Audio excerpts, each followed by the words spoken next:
Hello and welcome back to It's Queer Magic. It's me, Kirbo, and today we are in week F. And you know what that means? We are talking about fairies.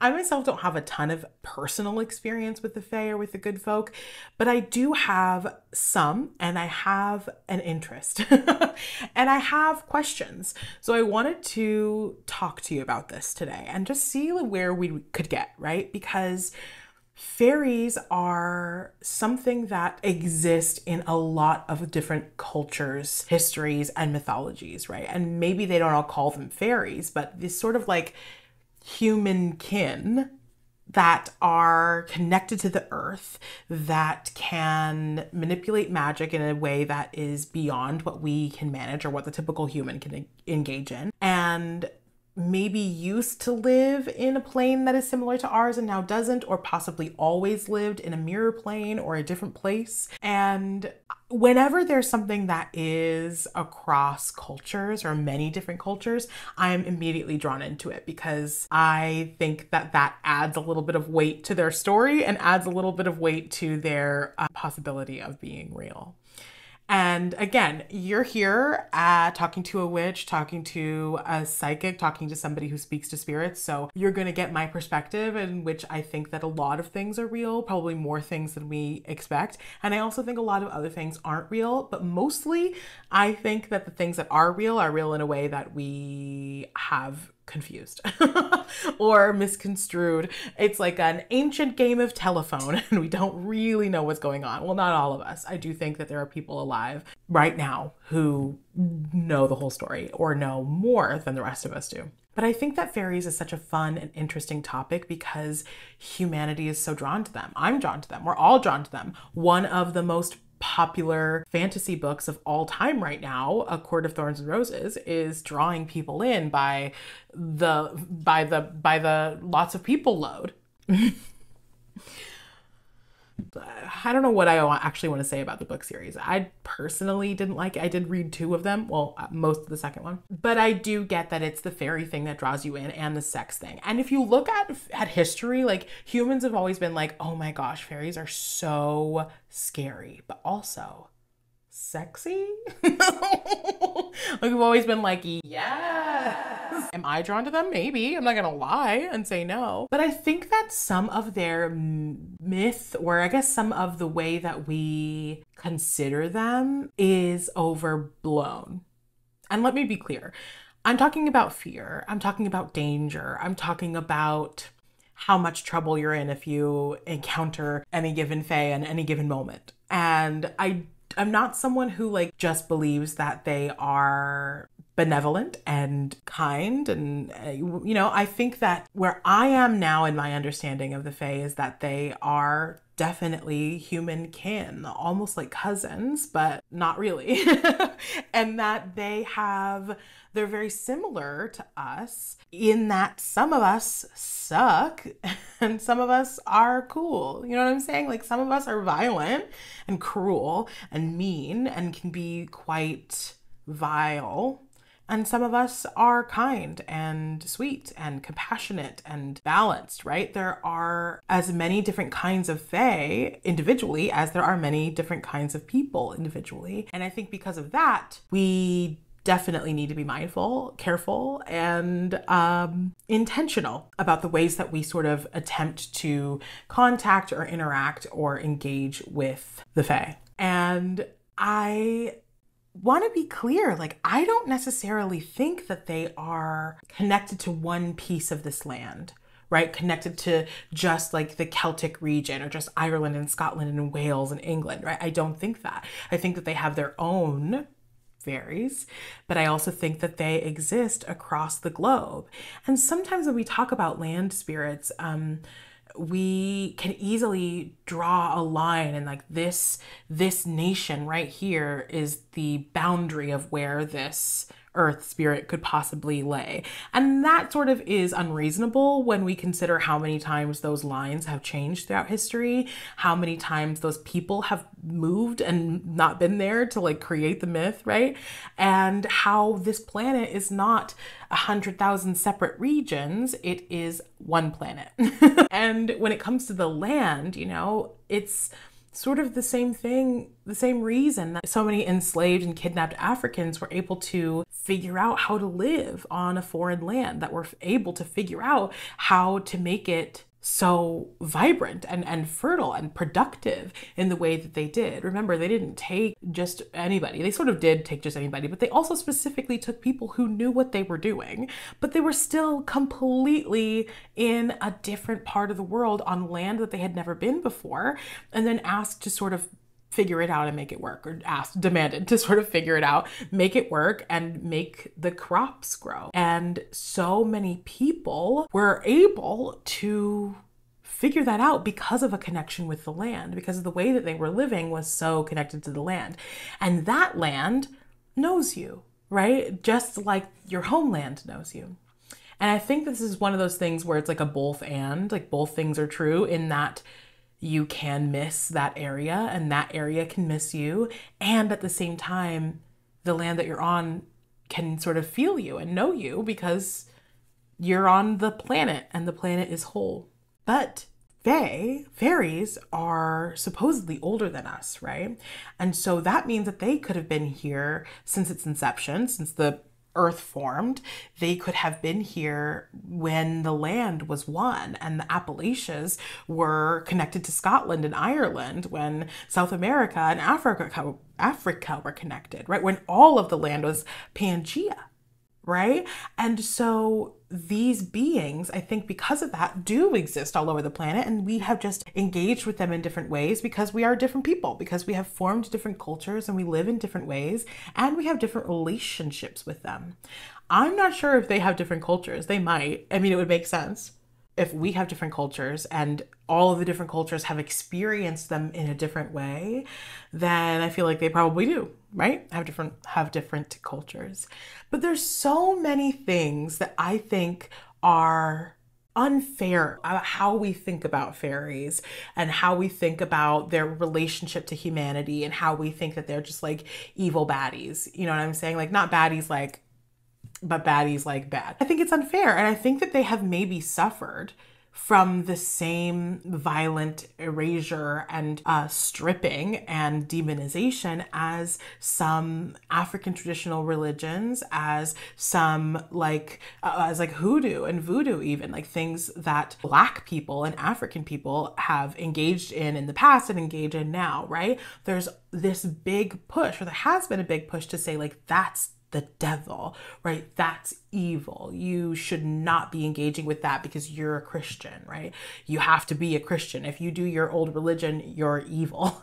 They aren't real. Push that away. That's bad. And to separate Africans from their source of power, from their religion, from their deity, from their spirits, and the way that they engage with their magical practices, with their spiritual practices, in order to weaken them, right?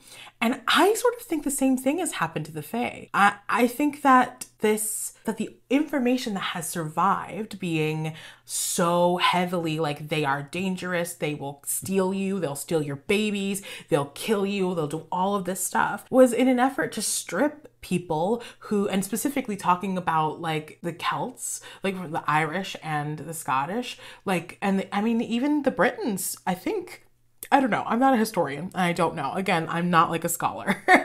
This is just thoughts I'm having. To separate them from a practice that was rooted in their identity and their culture in order to homogenize them, right? Because a people who are connected to their culture, a people who are connected to their past, have a harder time engaging in violence on behalf of the English, right? Have a harder time enacting violence and sort of submitting to the rule and the power of their colonizers, right? So I think it's really interesting to think about like what could possibly be true about the Fae. And there are, because those people are white, there's so much more history. There's so much more like written down about the Fae, written down about fairy people that has lasted. And there are so many people alive today who engage in this work. So I'd be so interested to hear from somebody who does, what they think about that, what they think about the like demonization or the possible demonization, this is me theorizing, of the fairy people. Because like if they are kin to humanity, if they've been on this planet the whole time and they are so varied, then they are not all just like evil, right? And when you consider the changeling child, I'm not convinced that that was something that was happening. Like, I'm not convinced that that was something that the Fae were doing, like snatching babies and replacing them. I think that that was a convenient way to excuse and abuse and punish children who were born with deformities or were born disabled or with ADHD, with autism, because so many of the things, it's like they looked funny, they were small, they were weak, they had like scary intuition or insight. Like, who else has intuition and insight? Like autistic people, right? Who else sort of like looks weird? Some looks weird. Some disabled people, right? Being different and looking different from birth was punishable by death, right? And I know punishable is maybe not a word that we would use, but I do feel like it was a punishment on those children, a punishment on those babies, and to a certain degree, a punishment on the family. Well, I don't know. I feel like a lot of families were just like, yeah, it's a changing child, take care of it. And that's really cruel and sad. And it's hopefully something that is in the past, but of course, this world is cruel and sad.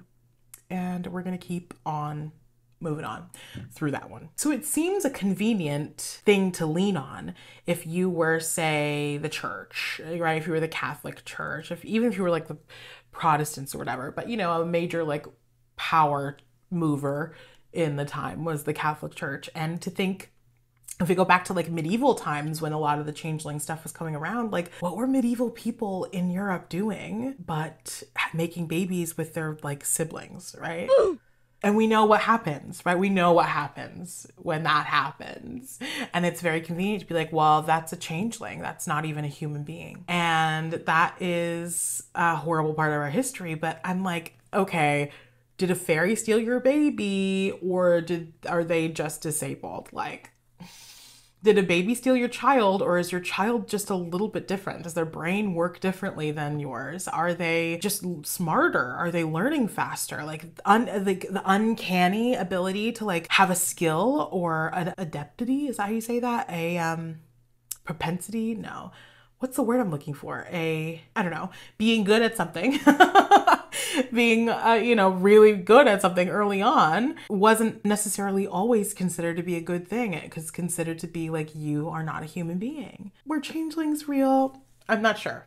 Please, if you are like a fairy historian, I would love to know the truth, because this is not something that's easy to Google. I've looked it up. As you can see, my computer is right here. And it's not easy to look up, but I'm just like not convinced. I'm not convinced. I think that the Fae have every reason to be angry with a lot of our lines, with a lot of our family lines, and the things that they have done, things that we have done and our ancestors have engaged in, the way that we treat the planet. We have conveniently forgotten that we are physically the planet. And I doubt that the Fae have forgotten, right? I doubt that they have forgotten that the planet is their home and their bodies and their mother, right? Like, we treat the planet like garbage and are actively murdering it to a certain degree. And I feel like that makes sense to be angry with the people who are either doing it or letting it happen or don't care or sort of pretending that it's not real. And I don't think that they necessarily hold that against each of us individually, but at the same time, if they live these massive lives, they're watching our family lines evolve into something that is maybe now coming to the place where you're like, whoa, this is not who I want to be. But there was a chunk in the middle there who were acting way out of character. So it makes sense. In some of my readings, in some of my channeling sessions for people, there have been Fae beings, invitations for these people to connect again. And one of the most popular things that they say is that they're not necessarily against us, that it's not necessarily true that we are like enemies or like natural enemies. And again, like, yes, there are fairy beings and fairy people who do not have your best interest at heart, who have no compassion for humanity, do not like them at all, and don't want to engage and would downright hurt you. So I'm not saying that it's just like a happy-go-lucky, just like wild now, go forward. There's no danger if you give them their name, right? There's no danger if you eat their food. There's no danger. I'm not saying that. I think that a lot of that information is good information, and you should really read up and find all of the information over myth and through engaging with people who've engaged with this work before you go about it. But so many of them are like, we remember you. We've had a deal for years, right?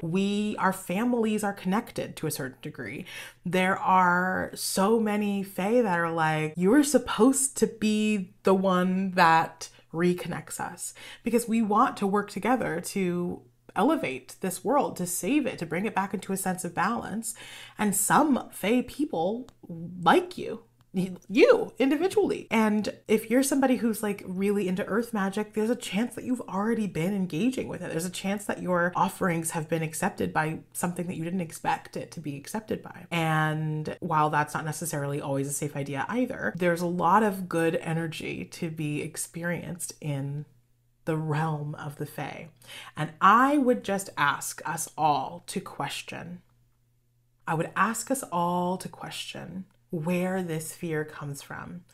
Similar to last week when we were talking about extraterrestrials, do we have to knee-jerk fear everything that is not us? Everything that slightly resembles us but is different? Everything that looks nothing like us? Is that helpful? Is it necessary? Is it primal? And if that is the case, what can our elevated experience in our minds bring to our primal fear to move forward in a way that is balanced and even and actually helpful and useful? There was a time I was channeling somebody who had ancestors from the Appalachian area, the Appalachians. And this being was like, listen, as much as your people fear what is out there, and as much as they should definitely fear what is out there, as much as you have foes out there, you also have friends. You have friends that you haven't spoken to in a long time. And reconnecting with those friends might just help us keep going. It might just help us succeed. It might just help us reconnect the original purpose and original values of our family line that got sort of distorted down the way, that got distorted a long time. If you feel called to work with the fae and it's just fear that's in the way, I would arm yourself with knowledge. I would arm yourself with tools to protect yourself and sort of surrender to that call, because you might find yourself in better company than you expected. After all, they are called the good people. Thanks so much for listening. Those are my thoughts about the fae. Just off the cuff thoughts I have. Thanks for sticking around. Again, if you've got experience or knowledge or wisdom surrounding this topic, I would love to hear what you think. I'm super curious. I'm not well versed in the fairy realm. I've just had a couple experiences that were not really for me. So I'm curious to know what it is that you think and what your experiences are, especially if they were good, but also definitely if they were scary. Like, I want to know. So stick around. If you want a session like the ones I have spoken about, I offer those. You can check out my website. All of that information is down there. We also have conversations like this all the time in the Discord and my Patreon. If you're interested, you can join us. There are so many perks. We do tarot classes and we do astrology meetups and even movie nights. Thank you also to all of my patrons. Thank you for making this channel possible. I love you a mill. I love you a trill. Take care of yourselves, and I will talk to you all again soon. Bye-bye.